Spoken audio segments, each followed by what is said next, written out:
নমস্কার দর্শক বন্ধুরা, আপনাদের সকলকে স্বাগত জানাচ্ছি রেভ স্পোর্টস বাংলার এক নতুন উপস্থাপনাতে। আমি সোমনাথ এবং এই মুহূর্তে আমরা আছি চেন্নাইতে এবং আমার পাশে যে মানুষটা বসে আছে তার আলাদা করে কোনো পরিচয় করানোর দরকার নেই। ভারতীয় জাতীয় দলে ৫০-এরও বেশি ম্যাচ তিনি খেলেছেন এবং স্বমহিমায় কিন্তু মোহনবাগান লেজেন্ড। মোহনবাগানের হয়ে I league, ISL, federation cup সমস্ত বড় ট্রফি কিন্তু তিনি জিতেছেন এবং এই মুহূর্তে তিনি চেন্নাইন এফসির ডিফেন্সের হাল ধরেছেন। আমার সঙ্গে অবশ্যই আছে প্রীতমদা। প্রীতমদা, প্রথমতই কেমন আছো? ভালো আছি, আশা করি তোমরা সবাই ভালো আছো।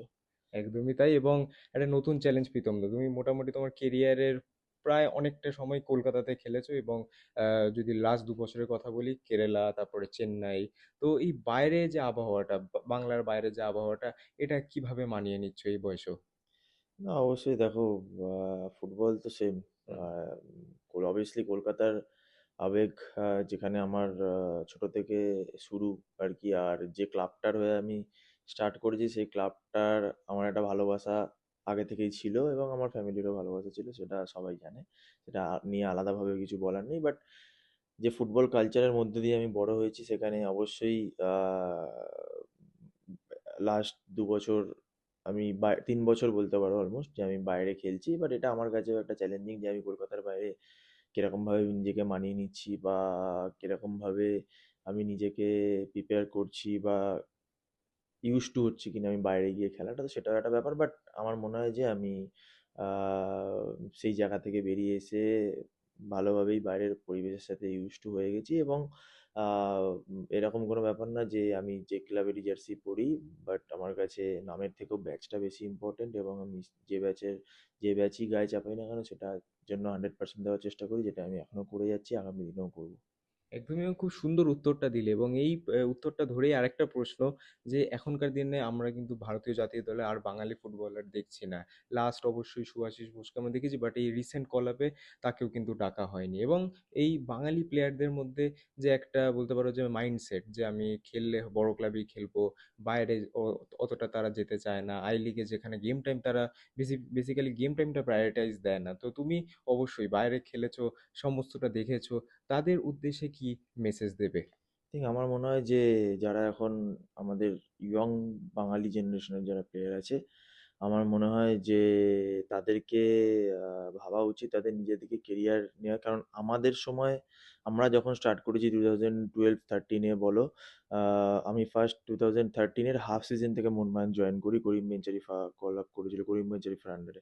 বাট এখন তখন আমরা কল আপটা পেয়েছি বিকজ আমরা ইন্ডিয়ান অ্যারোজের মতো একটা স্টেজ পেয়েছিলাম। কারণ ইন্ডিয়ান অ্যারোস তখন আমাদেরকে এমন একটা স্টেজ দিয়েছিল যেখানে আমরা আই লিগের 26টা ম্যাচ খেলতে পেতাম। মানে 13টা করে টিম, 14টা করে টিম ছিল, 13টা করে ম্যাচ হতো, তো 26টা ম্যাচ খেলতে পেরেছিলাম। প্লাস ফেডারেশন কাপের 4টে করে ম্যাচ থাকতো লিগের। হুম।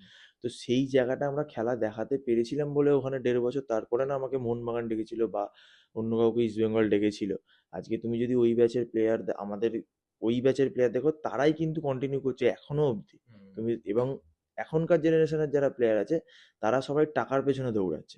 হুম। হ্যাঁ, তো আমাদের ওই সময় সঞ্জয় স্যার আমাদেরকে বলেছিল যে কখনো, মানে ওইটা আমার এখনো মনে আছে বা আমি ওটা সবসময় মাথায় থাকে যে কখনো টাকার পেছনে দৌড়ানো না। টাকা তোমার পেছনে দৌড়াবে যখন তুমি খেলতে পারবে। তো সেই জায়গাটা আমি এখনো বিলিভ করি এবং আমি সবসময় অপরচুনিটির জন্য ওয়েট করে থাকি, যে এই না যে আমি লাইক টাকাটা আমার কাছে অবশ্যই একটা, টাকাটা সবার হুম। কাছে ফ্যাক্টর। বাট আমার মনে হয় যারা 20 বছর 22 বছরের যারা ছেলেরা আছে তাদেরকে টাকার চিন্তা না করে কোথায় গেলে আমি খেলতে পারবো সেখানে সেখানে মুভ করাটা হুম। দরকার। এবং যদি আমি কন্টিনিউয়াসলি 7টা 8টা 10টা 15টা 20টা ম্যাচ সিজনে খেলতে পারি, তখন অটোমেটিকলি আমার নেক্সট ফিউচারের যে আমার প্ল্যানিং বা সেই জায়গাটা আমার জন্য আটকাবে না।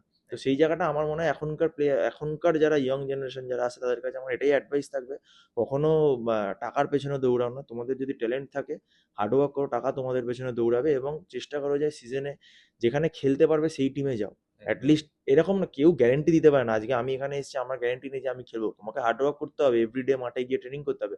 বাট তোমার মোটো থাকবে যে আমি খেলবো, এই না যে আমি রিজার্ভ বেঞ্চে বসে 4টে ট্রফি জিতে গেলাম তার মানে আমি বিশাল বড় প্লেয়ার হয়ে গেলাম বা আমি অনেক কিছু করে ফেললাম। তোমার কি কন্ট্রিবিউশন আছে? তুমি 4টে ট্রফি জিতছো, 5টা ট্রফি জিতছ। বাট তোমার কন্ট্রিবিউশন তখনই হবে যখন তুমি মাঠে খেলতে পারবে এবং মাঠে খেলবে এবং তারপরেই না তোমাকে ন্যাশনাল টিমে কল আপ করবে। কারণ আমাদের এখন, আমাদের বিশেষ করে এটা আমাদের বাঙালিদের মধ্যে আছে মেবি হয়তো আমাকে কেউ খারাপ ভাবলেও আমার কোনো যায় আসে না। আমরা খুব অল্পতেই খুশি হয়ে যাই। যে লাইক একটা জিতলাম, দুটো জিতলাম, ঠিক আছে আমি তো জিতে গেছি। আমি আর কোনো অপরচুনিটিকে নেব না, বা আমি কোথাও বাইরে গিয়ে ট্রাই করব না। আমি বসে থাকবো তাও ঠিক আছে, কিন্তু বাইরে গিয়ে ট্রাই করব না। এটা যদি তার মেন্টালিটি হয়, তাহলে আম তুমি আগামী দিনে আরো বাঙালি ছেলে কমে যাবে।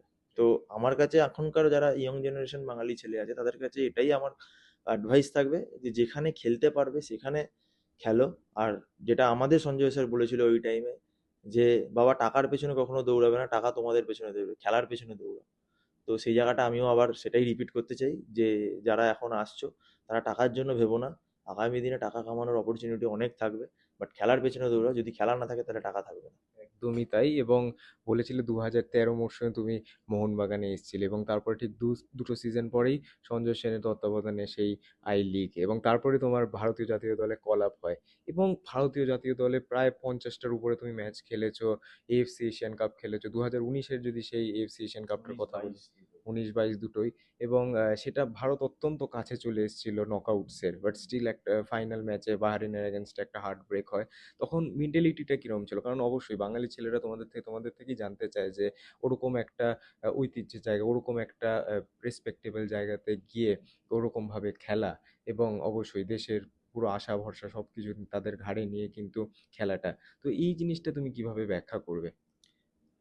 আমার মনে হয় যে দেখো, যে কোনো ছেলেই যখন খেলা স্টার্ট করে তখন আমাদের সবারই মানে একটা গোল থাকে লাইফে। যেমন আমাদের ইন্ডিয়া খেলবো, ইন্ডিয়া জার্সি গায়ে চাপাবো, ইস্ট বেঙ্গল মোহনবাগানের হয়ে খেলবো, মানে ইন্ডিয়ান সার্কিটের বড় লেভেলে খেলবো, সবসময় আমাদের গোল থাকে। তো তখনকার সময় তো সেই জায়গায় যখন আমি ফার্স্ট 2013-এ কল আপ পাই, উইম কোপারম্যান্স স্যার ছিল, এবং তখন মহেশ গাওলি, তারপরে আমাদের অর্ণব দা, মেহতাব দা, সুভাশিস দা ছিল, মিষ্টু দা ছিল। তো এরা ছিল তখন। তো আমরা এদেরকে দেখে বড় হয়েছি। তো আমি ছিলাম, নারায়ণ ছিল, সন্দেশ ছিল। এই ব্যাচটা আমাদের তখন আমরা জয়েন করেছিলাম, এবং আমরা ওই সময়টা আমরা একটা ক্যাম্পই হয়েছিল। তারপরে উইম স্যার চলে গেল, তারপরে স্টিফেন কোচ এলো। স্টিফেন আসার পরে আমরা 2014 থেকে আমরা স্টার্ট করলাম খেলা, আমাদের ব্যাচটা নারায়ণ, আমি, প্রণয়, রোলিন বর্জে, সন্দেশ, গুরপ্রীত ভাই। তো আমরা এটা স্টার্ট করলাম। তো আমাদের একটা ব্যাচ তৈরি করে দিয়ে গেছিলো, যে ব্যাচটা আমরা কন্টিনিউয়াসলি 7-8 বছর একসাথে খেলেছিলাম। তুমি যদি দেখো 2014 to 2022, মানে কন্টিনিউয়াসলি আমরা খেলে গেছি। এবং অবশ্যই তার সাথে আমাদের সুনীল ভাই ছিল, যেখানে আমাদেরকে গাইড করার মতো একজন ছিল, যে যারা কোথায় কি ভুল হচ্ছে না হচ্ছে, ফ্রম খাওয়া দাওয়া থেকে স্টার্ট করে ওই সময়টা আমরা অনেক কিছু ডেভেলপ করেছিলাম ওই পিরিয়ডটাতে। এবং তুমি যদি দেখো ইন্ডিয়ান ফুটবলের বেস্ট সময়, তুমি যদি বলো যে, তাহলে আমার মনে হয় যে 2010-এর এশিয়ান কাপের পর থেকে ওই সময়টা থেকে শুরু, 2022 অব্দি। তারপরে আবার একটা গ্যাপ শুরু হয়েছে এখন। তো সেই জায়গাটা, অবশ্যই এই গ্যাপটা হয়তো সাময়িক গ্যাপ। আবার যখন ফুটবল আবার যখন রিদিমে চলে আসে, যখন এটাও তুমি যদি দেখো যে এই লিগটা যেটা হচ্ছে সেটা একটা ট্রাঙ্কেটেড লিগ, মানে সেখানে মানে অনেক আপস অ্যান্ড ডাউনস এর মধ্যে দিয়ে যাচ্ছে। হ্যাঁ, তো 6 মাস পরে লিগ স্টার্ট হয়েছে, প্লেয়ারদের ফিটনেস ধরে রাখা, অনেক কিছু ব্যাপার আছে। তো আমার মনে হয় যে সবার কাছে এটা গর্ব যে আমরা ন্যাশনাল টিমে জার্সি পরে খেলতে পেরেছি, এবং সবারই সেটা থাকার দরকার। কিন্তু এই একটাই জিনিস, যে মেনটেন করা। তুমি একটা জায়গায় পৌঁছে যাবে, কিন্তু তারপরে ওই যে লেভেলটাকে মেনটেন করা, সেটা ব্যক্তিগত, মানে এক একটা প্লেয়ারের উপর ইন্ডিভিজুয়ালি ডিপেন্ড করে। তো এরকম অনেক প্লেয়ার এসছে, তারা পৌঁছে গেছে, তারপরে তার তার 4-5 বছর পর তাদেরকে আর খুঁজে পাওয়া যায়নি। এরকম অনেক প্লেয়ার আছে। তো সেই জায়গা থেকে এটা আমাদের কাছে গর্ব যে আমরা দেশের হয়ে খেলতে পেরেছি। এবং আমি এখনো বিলিভ করি যে আমি ডাক পাবো আবার নিশ্চয়ই। এবং আমার মনে হয় যারা বাঙালি যে প্লেয়াররা যে খেলছে, অবশ্যই শুভাশিস লাস্ট ক্যাম্পে ডাক পায়নি, বাট আমার মনে হয় যে হি deserve two be in the national team. But ঠিক আছে, পাইনি, সেটা যে সিলেকশন করছে সেটা তার ব্যাপার, কিন্তু ওটা আমাদের হাতে নেই। আমাদের হাতে হচ্ছে মাঠে পারফর্ম করা, আমরা সেটা করে যাব। আগামী দিনে আমরা দেখতে পারবো, আশা করি, আরো প্লেয়ার। একদম তুমি ট্রাঙ্কেটেড লিগের কথা বললে, আমি দেখেছি খুব কাছ থেকে তোমাকে, এই যে যখন অফ সিজন চলছিল, লিগের নিয়ে একটা অনিশ্চয়তা ছিল, তুমি বর্ধমানে গিয়ে তোমার যে একাডেমি আছে বর্ধমানে গিয়ে তোমরা একটা টুর্নামেন্ট খেলেছিল, ওটা আমি কভার করতে গেছিলাম ইনফ্যাক্ট। তো এই যে মোটিভেশনটা, যে লিগ হোক কি না হোক, ছোট লিগ হোক, কিন্তু আমাদেরকে খেলে যেতে হবে, আমাদেরকে পারফর্ম করে যেতে হবে এবং শেপে থাকতে হবে, না হলে খেলার থেকে দূরে চলে গেলে সেই শেপে হয়তো ফেরাটা খুব চাপ হয়ে যাবে। তো এই যে মোটিভেশনটা, এটা কি করে আনো? এবং তুমি এখনই বললে যে আমি এখনো বিশ্বাস করি যে আমি কলা পেতে পারি। তো যে এই যে একটা মোটিভেশন, এটা কোথা থেকে পাও? না দেখো, মোটিভেশনটাই তো ফুটবল। আজকে আমি এই জায়গায় আছি, তোমরা এসছো আমার কাছে ইন্টারভিউ নিতে, বিকজ আমি ফুটবল খেলে আজকে এই জায়গায় এসছি, তাই জন্য এসছো। হুম। আজকে যদি আমি ফুটবল না খেলতাম, আমি যদি একটা নর্মাল পার্সনের মতো থাকতাম, তাহলে কি তোমরা আসতে? কেউ আসতে না। যেটা লজিক্যালি হ্যাঁ। এটা ভাবতে হবে তোমার। সেই জায়গা থেকে মোটিভেশনের জায়গায় হচ্ছে আমাকে রোজ সকালবেলা উঠে আমাকে আমার একাডেমির মাঠে যেতে হবে, বাচ্চাদের হুম। সাথে আমাকে ট্রেনিং, আমার যে ছেলেরা আছে একাডেমিতে, আমার যে fitness trainer, personal fitness trainer আছে, আমার ছোটবেলার কোচ আছে, আমাকে যেতে হবে ওখানে, আমাকে ট্রেনিং করতে হবে। এই 6টা মাস আমি কোনো কিছু না ভেবে শুধু ট্রেনিং করে গেছি। লাইক সকালবেলা আমার 6টা 6:30 ঘুম থেকে ওঠা, তারপরে একাডেমির মাঠে যাওয়া, হুম। ওখানে ট্রেনিং করা, 11টা 11:30 অবধি যাওয়া, ট্রেনিং করা, বাড়ি আসা, রেস্ট নেওয়া, বিকালবেলা আবার আমার পার্সোনাল যে ট্রেনার আছে তার কাছে জিম করা 5টা থেকে। তো তার মধ্যেই একটা অপরচুনিটি এসেছিল যে মানে অনেকদিন ধরে ম্যাচ খেলছি না, তো হুম। ম্যাচ খেলবো এরকম, তার জন্য একটা অপরচুনিটি এসেছিল বর্ধমানে, যেটা আমাদের রেজিস্টার টুর্নামেন্ট একদম। যেটা, সেখানে আমার একাডেমির হয়ে আমি খেলেছি। তারপরে তোমার রহিম আলী ছিল। রহিম খেলেছে, কারণ ও মাঝে মাঝে আসে হুম। আমাদের একাডেমিতে ট্রেনিং করতে, তো দিব্যেন্দুও মাঝে মাঝে আসে ট্রেনিং করতে। বাট এই বছরটা ও আসেনি। তো ওরা ছিল, তো তোদেরকে বললাম, তোরা বললো হ্যাঁ খেলবো। তো আমাদের একাডেমির প্লেয়ার এবং কিছু মিলিয়ে আমরা ফার্স্ট ম্যাচে চার্চিলকে হারিয়েছিলাম, সেকেন্ড ম্যাচে রেলওয়ের কাছে আমরা হেরে গেছিলাম টাই ব্রেকারে। বাট ওটা একটা এক্সপিরিয়েন্স, মানে আমাদের কাছে এক্সপিরিয়েন্স। এবং সব থেকে বড় ব্যাপার যে এবছর আমি আমার একাডেমির যারা প্লেয়ার আছে তাদের সাথে অনেকটা সময় কাটাতে পেরেছি, যেটা সচরাচর হয় না। হয় না। তো যাই হোক, তাদের সাথে ভালো লাগে যে ট্রেনিং করা। তো আমার কাছে মোটিভেশন এটাই যে আমাকে রোজ ঘুম থেকে উঠে আমি আমার প্ল্যান রেডি থাকে। আমি মানে আগের দিন আমি রাতে প্ল্যান করে নিই যে আমি নেক্সট ডে কি হচ্ছে না হচ্ছে, ফুটবল হচ্ছে না হচ্ছে, যতদিন খেলবো আমি আমি এই ওয়েতে খেলবো, পরিষ্কার কথা। আর যেদিন মনে হবে যে আমি এগুলোকে এনজয় করছি না, সেদিন আমি ফুটবল থেকে সরে গিয়ে অন্য কিছু করবো। বাট আমার কাছে এখন ফুটবল আছে, ফুটবল আজকে হচ্ছে না কালকে হবে, কিন্তু আমাকে রেডি থাকতে হবে, যেটা আমার আমার মনে হয়। হুম। তো সেইভাবেই আমি এগিয়ে গেছি, মানে মোটিভেশনটাই আমার ফুটবল। এবং অবভিয়াসলি আমার ওয়াইফ আমাকে অনেক পুশ করে। হ্যাঁ, কারণ আমার বাইরের যে লাইফটা, সেটা আমার পুরোটাই আর কি ফ্যামিলি, ওয়াইফ এই নিয়েই হুম। থাকি আমি। তো সেই জায়গাটা আর কি আমার, আর তো কোনো ডিস্ট্রাকশন বা ফোকাস নেই। তো সেই জায়গার থেকে আরো মানে মোটিভেশন হতে, মানে মোটিভেট হতে আরো আরো কাজে লেগেছে আর কি। একদমই। তোমার এই football coaching centre, young United football coaching সেন্টারের ব্যাপারে যদি ছোট্ট করে একটুখানি বলো, মানে আপকামিং যে বাচ্চারা ফুটবলকে নিজের কেরিয়ার অপশন হিসেবে বাঁচতে চায়, তারা কিভাবে সাহায্য পেতে পারে এই সেন্টার থেকে? তারা অবশ্যই দেখো, আমরা তো অনেক মানে স্ট্রাগল করে বড় হয়েছি। শুধু আমি নেই ও একাডেমিটার সাথে, আমাদের আমাদের সাথে সৌরভ দাস আছে, জামশেদপুরে খেলছে। সামাদ আলী মল্লিক আছে, অরিজিৎ বাগুই আছে, শুভম সেন আছে। তো শুভম সেন যেমন এখন রেগুলারলি ফিটনেসটা দেখছে, ও আস্তে আস্তে ফিটনেস ট্রেনের দিকে যাচ্ছে, তো ফিটনেসটাও দেখছে প্লাস খেলছেও। তো সেখানে আমরা এটা ডিসাইড করি আমরা 5 জন মিলে যে আমরা নেক্সট জেনারেশনকে কীভাবে তুলে আনতে পারি। অবশ্যই এটা পুরোটাই আমরা যা খেলে ইনকাম করি তার 10-15% দিয়ে আমরা একাডেমিটা চালাই। আমাদের কাছে, হ্যাঁ অবশ্যই অনেকে হেল্প করে, বলবো না যে কেউ হেল্প করে না। পলিটিক্যালি অনেক আমরা হেল্প পাই। এবং সবথেকে যেটা বিগেস্ট হেল্প আমাদের করেছে সেটা হচ্ছে বাক্সা ফুটবল অ্যাসোসিয়েশন, হুম। যারা আমাদেরকে মাঠ, তাদের ক্লাব, ড্রেসিং রুম সব কিছু দিয়েছে। তার জন্যই আমরা আজকে লাস্ট 2-3 বছর ধরে চালিয়ে যেতে পারছি। তারা আমাদের সবথেকে মানে যে জিনিসটা দরকার একটা হুম। খেলার জন্য, মাঠ, একটা ড্রেসিং রুম, সেটা আমাদেরকে দিয়েছিল। এবং তার জন্যই আজকে করতে পারছি আমরা এরকমভাবে প্ল্যানিং ওয়াইজ। এবং আমাদের একটা ট্রায়াল হয় বছরে, তোমার একটা ট্রায়াল হয়। তো সেই ট্রায়াল থেকে আমরা প্লেয়ার সিলেকশন করি, এবং আমাদের যে কোচ আছেন তিনি বাইরের গ্রামের থেকে গিয়ে, যেমন আহ, কালনা থেকে হুম। প্লেয়ার আসে, আহ, পান্ডুয়া থেকে প্লেয়ার আসে, এবং কিছু প্লেয়ার আছে যাদেরকে আমরা মনে করছি যে তারা নেক্সটে আরো ভালো জায়গায় যেতে পারে, তাদের জন্য থাকার ব্যবস্থাও সবার জন্য নেই, বাট কিছু প্লেয়ার থাকে ওখানে। এবং যেমন সন্তোষ ট্রফির ক্যাপ্টেন এবং ট্রাইবেলের যে ক্যাপ্টেন ছিল চাকু মান্ডি, সেও আমাদের ওখানে প্র্যাকটিস করে। বিজয় মুর্মু আমাদের ওখানে প্র্যাকটিস করে আমাদের একাডেমির।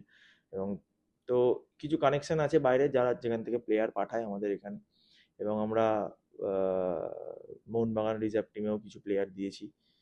সুবল মান্ডি, সাহাজিদ গাজী এদেরকেও দিয়েছি। তো এই সুবল মান্ডি যেমন পুরুলিয়ার একটা স্বামী বিবেকানন্দ বলে একটা একাডেমি আছে যেখানে ডাক্তারবাবু আমাদের এখানে পাঠিয়েছিলেন প্র্যাকটিস করতে।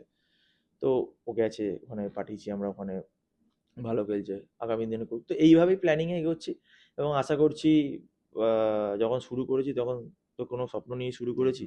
আশা করছি একদিন এই একাডেমি থেকেই ইন্ডিয়া টিমের জার্সি কেউ না কেউ তো পরবে। একেবারেই তাই। এবং একদম শেষ প্রশ্ন যেটা করতেই হচ্ছে, পরশুদিন east Bengal match, Chennai versus east Bengal, এবং তোমার একটা ইউনিক রেকর্ড আছে আইএসএল এর ইতিহাসে। ইস্ট বেঙ্গল তোমার এগেনস্টে কখনো জেতেনি। তুমি যখন মাঠে নেমেছো ইস্ট বেঙ্গল কিন্তু 3 পয়েন্ট নিয়ে বাড়ি ফিরতে পারেনি, ইনফ্যাক্ট 1 পয়েন্টও না।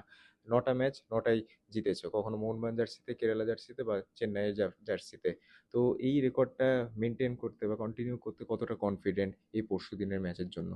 দেখো, প্রথম কথা হচ্ছে আমি রেকর্ড নিয়ে কিছু ভাবিও না। আর রেকর্ড, যেটা রেকর্ড থাকার সেটা হবে, সেটা নিয়ে তো কোনো ভেবে লাভ নেই। কিন্তু অবশ্যই ওদের টিম এবছর খুব ভালো, খুব ভালো টিম। মেবি হয়তো জামশেদপুরের সাথে খুব বাজেভাবে হেরেছে ওরা, সেটা আলাদা ব্যাপার, হতেই পারে। কেরালার সাথে ড্র হয়েছে একটা লিগে, হতেই পারে। আর মানে এটা মনে হচ্ছে কেন প্রচুর হেভি ওদের জন্য, বিকজ 13টা 13টা ম্যাচ, 13টা ম্যাচে যদি তুমি একটা হার একটা ড্র যেমন হয়ে হয়ে গেলে যেটা মুশকিল হয়ে যায়। তো সেই জায়গা থেকে আর কি প্রবলেম হয়। তো সেখানে ওরা অনেক ভালো টিম এবং আমরা ফুললি প্রিপেয়ার্ড। তো খেলা হবে মাঠে, তখন দেখা যাবে, বাট আমি রেকর্ড নিয়ে কিছু ওসব ভাবি না। একদমই। এই ছিলেন প্রীতম কোটাল। অসংখ্য ধন্যবাদ দাদা থ্যাংক ইউ সো ইন্টারভিউয়ের মাচ, জন্যে। Thank you. তো অবশ্যই প্রীতমদার কিন্তু খেলা দেখতে পারবেন আপনারা পরশুদিন ইস্টবেঙ্গল ভার্সেস চেন্নাই ম্যাচ। অবশ্যই কিন্তু সাপোর্ট করবেন দাদাকে, এবং অবশ্যই যারা ইস্টবেঙ্গল সমর্থক দেখছেন তাদের দলকে তো অবশ্যই সমর্থন করবেন। অসংখ্য ধন্যবাদ এই পডকাস্টটা দেখার জন্য। আপনাদের সাথে আবারও দেখা হবে পরবর্তী কোনো এরকম প্রতিবেদনে। ততদিনে ভালো থাকবেন, সুস্থ থাকবেন এবং নমস্কার।